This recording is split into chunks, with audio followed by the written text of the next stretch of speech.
نحمده ونصلي على رسوله الكريم اما بعد فاعوذ بالله من الشيطان الرجيم بسم الله الرحمن الرحيم ولا تحسبن الذين قتلوا في سبيل الله امواتا صدق الله مولانا العظيم وبلغنا رسوله النبي الكريم الأمين إن الله وملائكته يصلون على النبي يا أيها الذين آمنوا صلوا عليه وسلموا تسليما الصلاة والسلام عليك يا سيدي يا رسول الله وسلم عليك وعلى آلك وأصحابك يا حبيب اللہ۔ نہایت ہی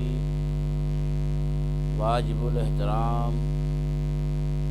سامعین و ناظرین، آج کے اس درس قرآن و بیان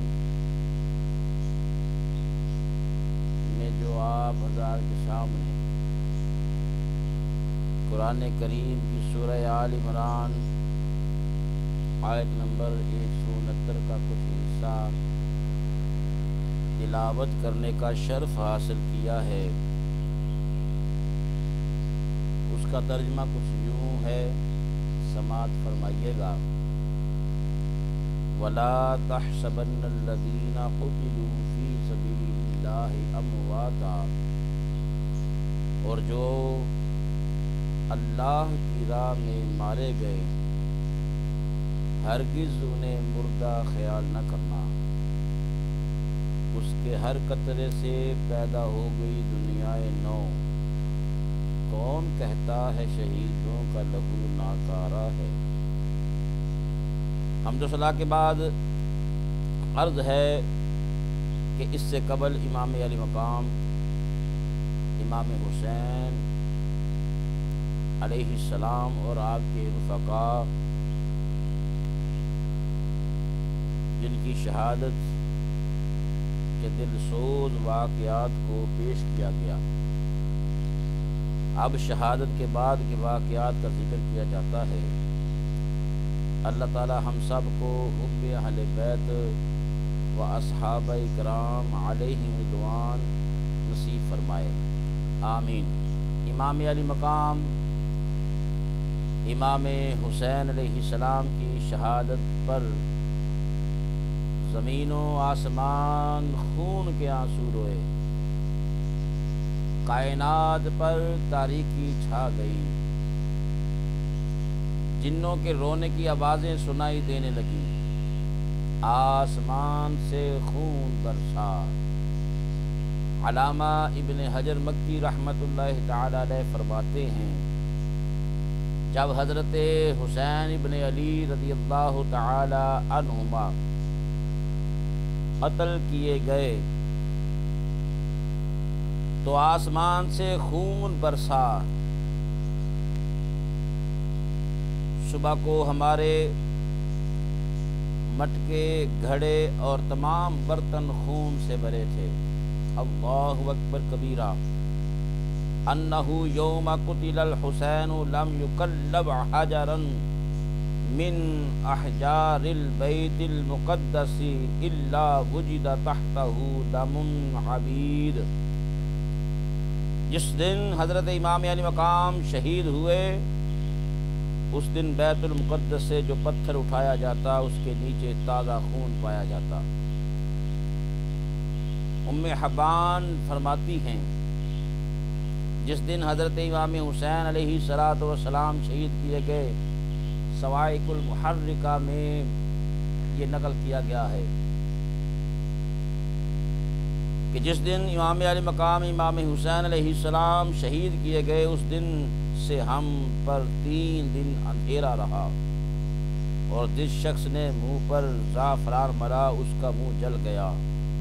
اور بیت المقدس کے پتھروں کے نیچے سے تازہ خون پایا گیا۔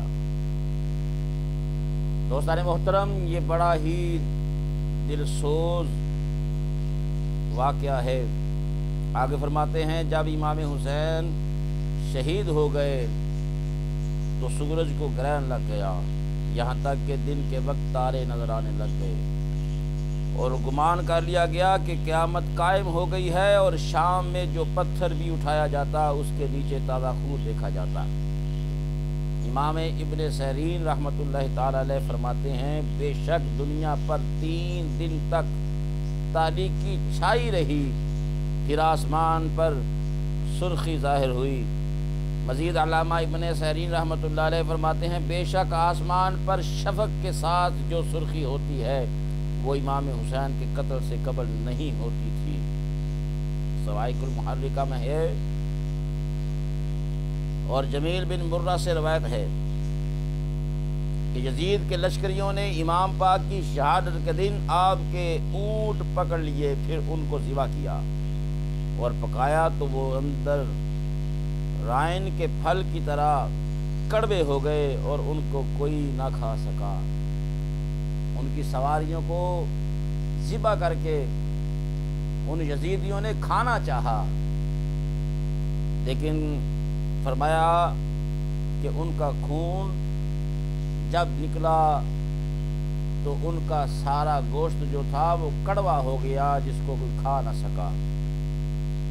خلاصہ کلام یہ کہ امام پاک کی شہادت کے دن آسمان سے خون برسا، بیت المقدس کے پتھروں کے نیچے سے خون نکلا، 3 دن تک اندھیرا چھا گیا، سورج کو گرہن لگ گیا،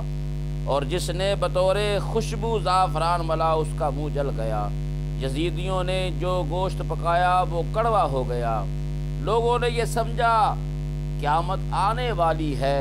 جنات نے افسوس کیا اور پوری کائنات میں غم حسین منایا گیا۔ تمام عالم میں اجمل اس شہادت پر ہوا ماتم، سنی جنات سے بھی نوحہ خوانی داستان غم۔ حضرت ابن عباس فرماتے ہیں میں نے ایک دن دوپہر کے وقت رسول اللہ صلی اللہ علیہ وسلم کو خواب میں دیکھا کہ آپ کے بال مبارک بکھرے ہوئے اور گرد آلود ہیں اور ہاتھ میں خون سے بھری ہوئی شیشی ہے۔ میں نے عرض کیا میرے ماں باپ آپ پر قربان ہو، یہ کیا ہے؟ فرمایا اس میں حسین اور ان کے ساتھیوں کا خون ہے، میں اسے آج صبح سے اٹھا رہا ہوں۔ حضرت ابن عباس فرماتے ہیں